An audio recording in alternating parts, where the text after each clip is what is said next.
I mainly studied painting when I was in school, and I didn't really start working with books specifically until after I was out of school. So I studied sculpture and I studied painting, and really thought I would primarily focus on painting while I was in, after school, and it slowly merged into what I do now. I began working with books. I was working on a series of collages, mainly large paintings, and was interested in language and text and this cliche idea of art sort of as a universal language, or the idea of art as any form of communication. And I was, of course, intrigued by the texture of the page itself, sort of that rich texture that you get, and the idea that there's information in there, but it's not necessarily legible at that point. And I was feeling really guilty cutting up books, of course, because you're not supposed to cut books, you're not supposed to destroy them. But it made me think about the book itself as a material to work with. And this was around 2000 when, we began using the internet for most of the information. And I thought it felt really relevant to work with some of the books that we're not using as often as we used to, that we don't rely on now that we do get most of our information online. So it felt really relevant and intriguing, and I began sort of just sealing up the edges of books and carving like rough holes into them. So I'll cut through multiple pages at a time, but I'm only removing each layer at, one at a time. The book can become a landscape. So once I find a book that I want to work with, I decide on a form I want it to take. I often have it as a closed book, and then I seal the edges, or I'll do something like this, where I pull the cover back so that it's sort of not so much the box, basically, of the book. So I use an acrylic varnish on the edges so that it's not glossy, and I really want it to look like the original book as much as possible. And what that does is it creates sort of a skin on the outside of the pages. That way it's solid on the outside, but the pages inside are still independent. It's literally like reading. I'm just going one page or layer at a time, and I'm discovering things as it happens. So it's really improvising in that way. And in that way, it's giving me artistic freedom to work within those confines, but it also allows the book itself to sort of come through, and so it really becomes a real collaboration between me and the existing material.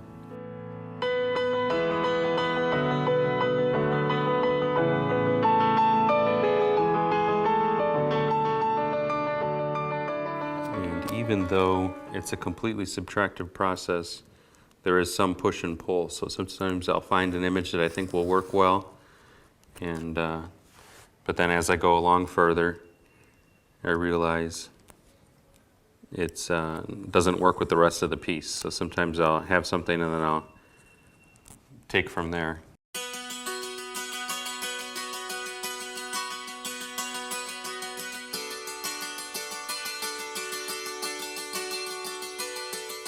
I want my work to sort of explore is what we're losing now that things are becoming immaterial. Obviously, books are a material that everybody has a personal history with, and we have a long cultural history with as well. And so the idea of working with a material that everybody knows, but showing that to them in a brand new way, and the fact that a book, in essence, is already sculptural because it is already a three-dimensional material object.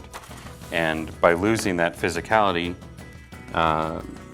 with our information and with our text, as things become digital, we're also losing that stability, but we're also sort of losing that physical relationship we have with the information, and also that comfort of knowing that when I have a book on a shelf, it will be exactly the same for hundreds of years.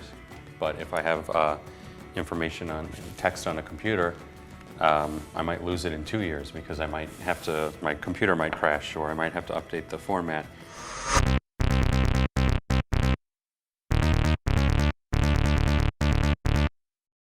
It's exciting when all of a sudden something that I didn't expect will emerge.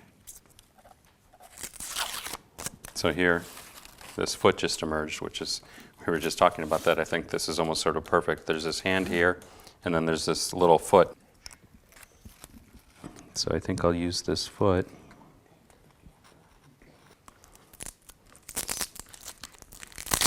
So once I use the varnish, though, it'll take about, take some time to dry. So I won't want to work on the piece. Because this is loose and I'm afraid I might lose it, I can varnish it in place. I'm sort of painting the edges, really, to solidify.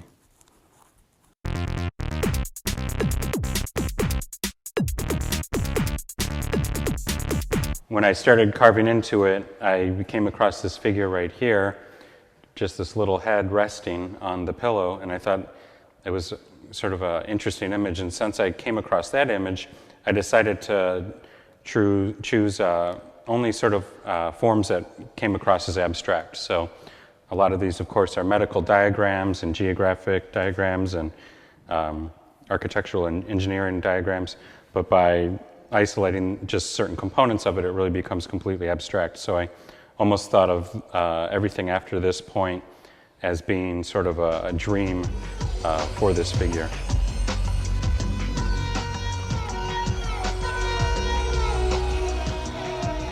Like the rings of a tree, the chronology of a book is usually a linear story, and the beginning of the book is in the beginning of the page, and the end, of course, is at the end. So not only am I carving through space, but I'm carving through time.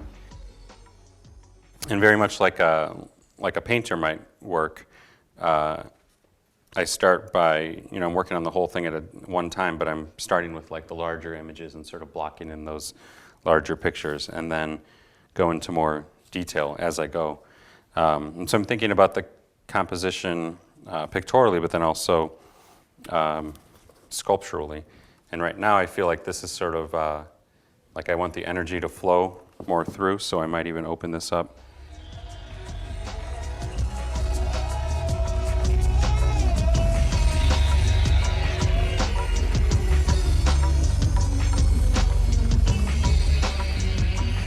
I think they do, and I want that to be the case. In a way, I like the idea that I'm sort of cracking open the book.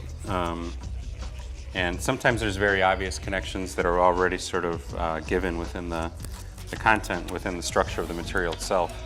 And so there's very obvious connections, but in a way I like to keep it loose and almost random enough to where the viewer itself, the viewer can sort of create their own story.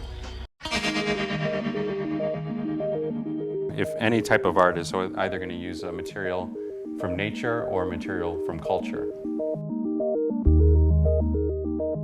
In a way, I'm definitely recycling the material itself, and it's also sort of a recycling of ideas.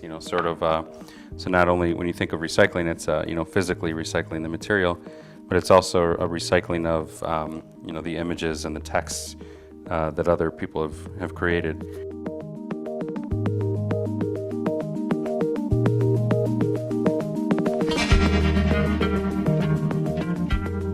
The material isn't being wasted, but the content itself lives on in a new way as well. I try to live that way as well. Of course, I think that we have a far way to go as far as the way we consume.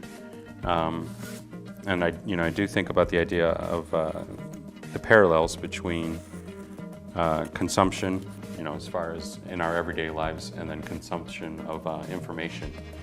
And in a way, that's what my work becomes as well. It's not only am I creating something new, but I'm also reading and using this information, which is what happens digitally quite a bit. It's this idea of creation through consumption.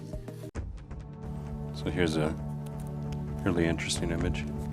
And it has this sort of circle pattern. So I think what I'll do is I'll definitely keep this.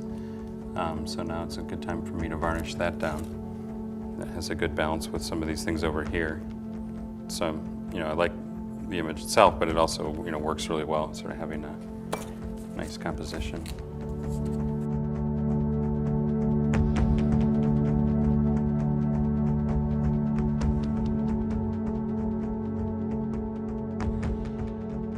I am giving the book, in a way, I hope that I'm giving the book a longer life, but at the same time I sort of have to kill it. I sort of have to take its function away in order to create something new. So people can, this book specifically probably will live longer, and more people might see some of these images or some of these ideas through my work.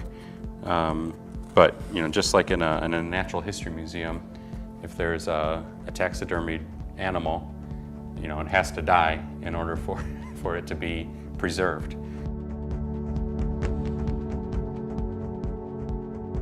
With my work, I'm thinking about the idea of loss, of the book itself, the loss of printed text.